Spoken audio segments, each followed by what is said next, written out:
Those who have anything to say about the play in the last game, I didn't see the play in real time. I went straight to a press conference. I thought the play got called right. Thankfully, Sophie's okay. Was it egregious? Absolutely. When you have a chance to watch that over and over and over on replay, you can see that. I didn't have that in real time. I take personally any suggestions that I don't 100% always have my players back. I ride with them 10 toes down all the time. All the time. They know that. The biggest threat to the Indiana Fever may not have been their opponents. It may have been the person standing on their own sideline. A shocking controversy has now erupted around the Fever coaching staff, with allegations that the coach was secretly sympathetic toward DiJonai Carrington despite the heated history between Carrington and Fever players. While Carrington faced criticism for her physical style of play, fans questioned why the Fever coach appeared unwilling to publicly defend her own players. According to the claims surrounding this story, Caitlin Clark eventually confronted the situation head-on. The alleged locker room confrontation has fueled massive speculation among fans, who believe the relationship between Clark and the coaching staff had reached a breaking point. Welcome back to Clark Gaming Hoop Buddy. Hit that like button, subscribe, and let us know where you stand on this explosive controversy. Oh, really? That's you behind. Unbelievable. I take personally any suggestions that I don't 100% always have my players back. Stop. I ride with them 10 toes down all the time. ChatGPT All the wrote time. your Yeah. speech. They know that. They're saying ChatGPT wrote this speech. That's funny. Oh, yeah, for sure. It's a shame that we can't have an opportunity to talk about what great basketball they're playing. Nobody cares about the basketball. Because they are Favorite. playing. Go all the way to the last 20 seconds. Okay. united. Go- Every yeah, day like, these women watch. put their on the line. And you didn't protect them. Every day. When they go low, we go high. Love will win. Love will win. Grace will win. Grace. Humility will win. Okay, great. And It's about to kindness show up. will win. Kindness. Kindness. Here comes I kindness. stand by them. The coaching controversy did not appear out of nowhere. Throughout the season, Fever fans had already been frustrated by the team's handling of physical incidents involving DiJonai Carrington. Carrington had been involved in several controversial moments involving Fever players, including Caitlin Clark and Sophie Cunningham. Fans repeatedly questioned whether the coaching staff was doing enough to protect its players and challenge questionable officiating. What many supporters viewed as poor leadership eventually became the center of a much bigger debate. Now, allegations of behind-the-scenes communication between the coach and Carrington have added another layer to the controversy. You tell everybody to go to hell. You think that's going to work for you, Coach White? Think that's going to work for you? The reality of the situation is none of that stuff will win if it's left up to you, Stephanie White. Because you're not handling it right. You playing right into their hands. Right into their hands. Because you're not embracing the reality of the tense situation that the WNBA, and especially you as the coach of the Indiana Fever, is involved in. There are folks in Indiana at a home game booing you. You ain't the road team, you the home team, you the home coach, and they booing you.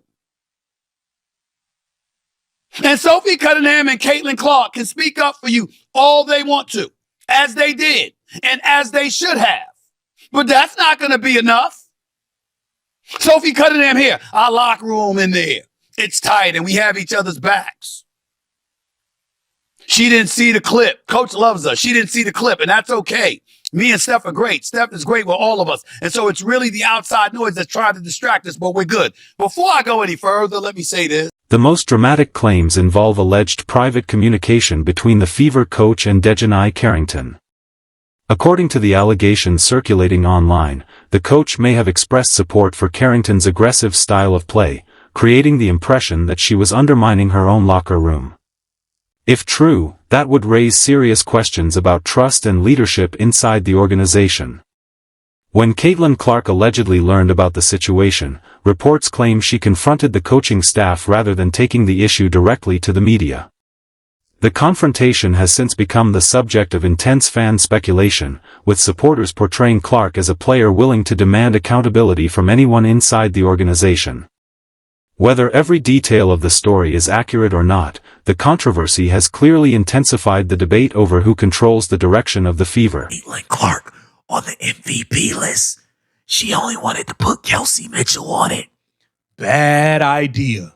Bad idea. I think y'all got to remember, this is not y'all fan base. These are Caitlin Clark fans who are supporting the Indiana Fever and rooting for everyone on the Indiana Fever because they are on Caitlin Clark's team.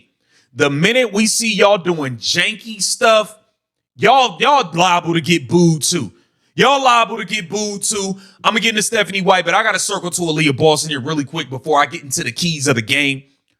Aaliyah Boston, what you did on your podcast with Candace Parker is disgusting. It's unacceptable, and it's disrespectful.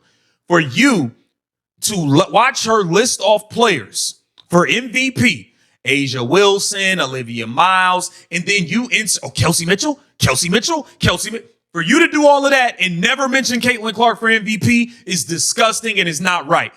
I've been saying for a while, I don't know where Aaliyah Boston stand. You don't stand up for Clark on the court when people push her around, whatever. You never do that. I just took it as she don't mean no harm. She's just soft. Just got to be real. You hardly react when people push you around. So I just figure she's just soft. Maybe it's not personal.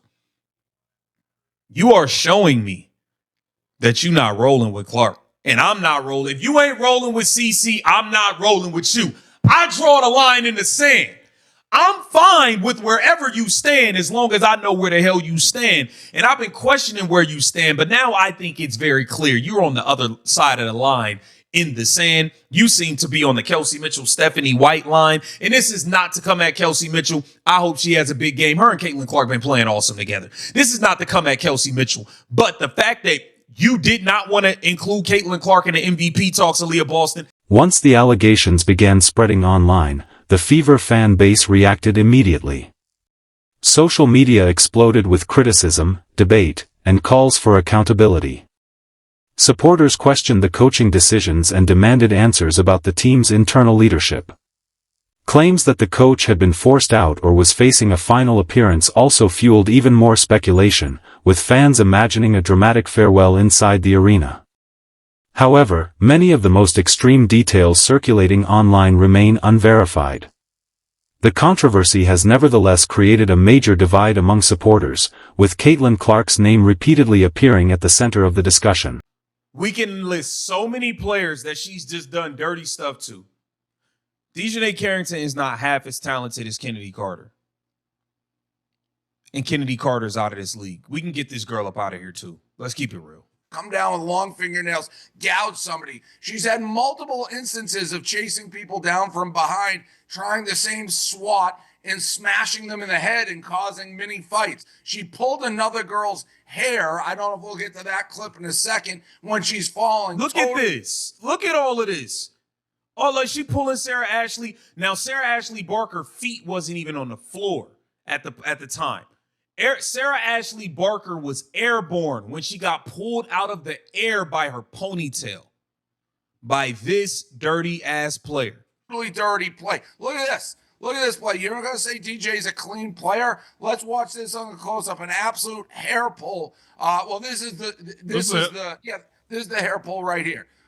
John. What is that? So, I mean, this is not a skin color thing. She has a history of making dirty plays, and it's fine. The NBA, you can be a rough and tumble league. This is a very similar play to what she did to Caitlin, and it starts another little fight, the same exact reaction that Sophie Cunningham. Look at that. She's hitting people in the face, man. Over and over.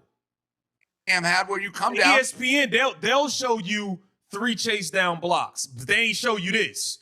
They didn't show you this, though.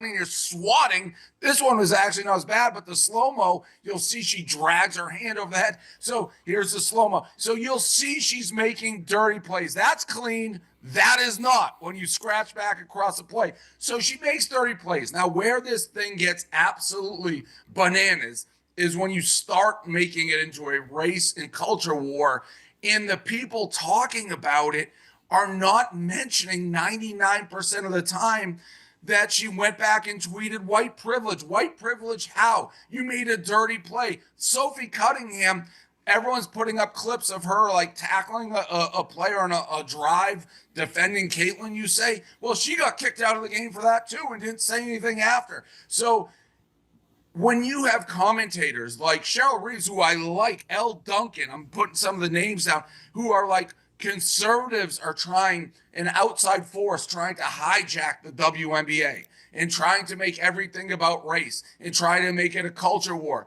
No, it's you.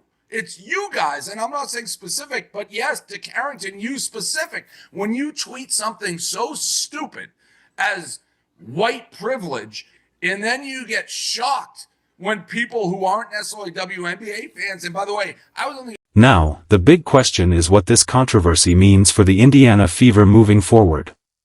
If the allegations are proven false, the situation shows just how quickly rumors can explode around one of the WNBA's most closely watched teams. If any of the claims are confirmed, however, the organization could face serious questions about leadership, trust, and accountability. Caitlin Clark remains at the center of the conversation, while DiJonai Carrington continues to be a major figure in the rivalry narrative. What do you think? Was the coaching staff right to handle the situation the way it did, or should stronger action have been taken? Share your thoughts in the comments, and don't forget to like and subscribe for more WNBA updates.